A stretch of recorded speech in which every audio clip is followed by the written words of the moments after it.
हरिः लोकाभिरामं रणरङ्गधीरं राजीवनेत्रं रघुवंशनाथं कारुण्यरूपं करुणाकरं तं श्रीरामचंद्रम शरणं प्रपद्ये।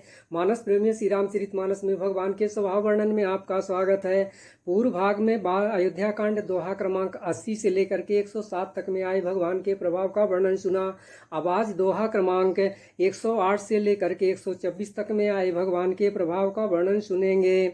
दोहा क्रमांक 113 की पहली चौपाई में श्री राम जी के वनवास मार्ग में प्रभाव वर्णन आया है कि जो गांव और पूर्वे रास्ते में बसे हैं, नागों और देवताओं के नगर उनको देखकर प्रशंसा पूर्वक ईर्ष्या करते और ललचाते हुए कहते हैं कि किस शुभ घड़ी में इनको बसाया गया था, जो आज ये इतने धन्य और पुण्यमय तथा परम सुंदर हो रहे हैं। जयपुर गाँव बसही मग माही, तिनहि नाग सुर नगर सिंहाही, कहीं सुकृति कहीं घरी बसाए, धन्य पुण्यमय परम सुहाए। जहाँ जहाँ श्री रामचंद्र जी के चरण चले जाते हैं, उनके समान इंद्र की पुरी अमरावती भी नहीं है। रास्ते के समीप बसने वाले भी बड़े पुण्यात्मा हैं। स्वर्ग में रहने वाले देवता भी उनकी सराहना करते हैं। जहाँ जहाँ राम चरण चली जाही, तिन्ह समान अमरावती नाही, पुण्य पुंज मग निकट निवासी, तिनहि सराहि सुरपुर वासी। जिन तालाबों और नदियों में श्री राम जी स्नान कर लेते हैं, देव सरोवर और देव नदियां भी उनकी बड़ाई करते हैं। जे सर सरित राम अब गाहि, तिनहि देव सर सरित सराहि।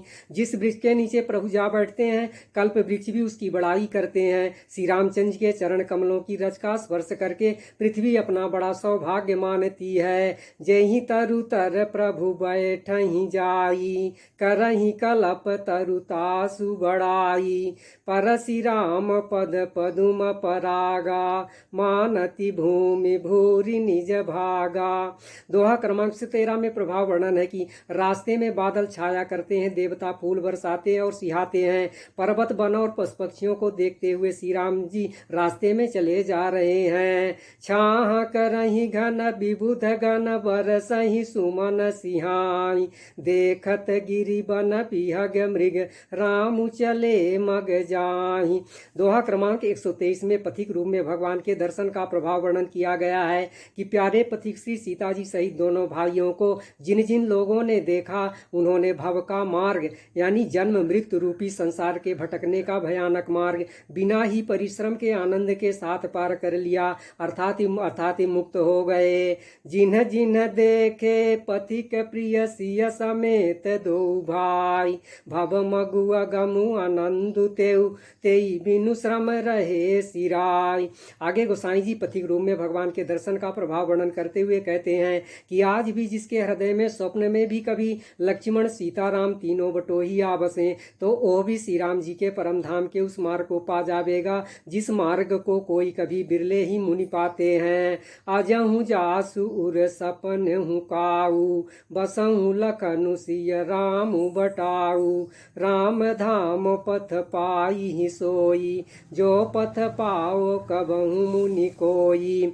दोहा क्रमांक 126 के छंद की पहली और चौथी पंक्ति में वाल्मीकि जी भगवान के प्रभाव का वर्णन करते हुए कहते हैं कि हे राम, आप वेद की मर्यादा के रक्षक जगदीश्वर हैं। देवताओं के कार्य के लिए आप राजा का शरीर धारण करके दुष्ट राक्षसों की सेना का नाश करने के लिए चले हैं। श्रुति से तु पालक राम, तुम जगदीश माया जान की, सुर काज धरि नर राज तनु चले, दलन खल निशिचर यानी। आगे दोहा क्रमांक 126 में वाल्मीकि जी भगवान के प्रभाव का वर्णन करते हुए कहते हैं कि हे राम, आपका स्वरूप अनिर्वचनीय, बुद्धि से परे, अव्यक्त, अकथनीय और अपार है। वेद निरंतर उसका नेति नेति कहकर वर्णन करते हैं। राम स्वरूप तुम्हार, वचन यगोचर बुद्धि पर, अभिगत यकथ अपार, नेति नेति नित निगम कहा। इस प्रकार से आज के वर्णन का ही विश्राम, आगे का वर्णन अगले भाग में सुनाया जाएगा। धन्यवाद।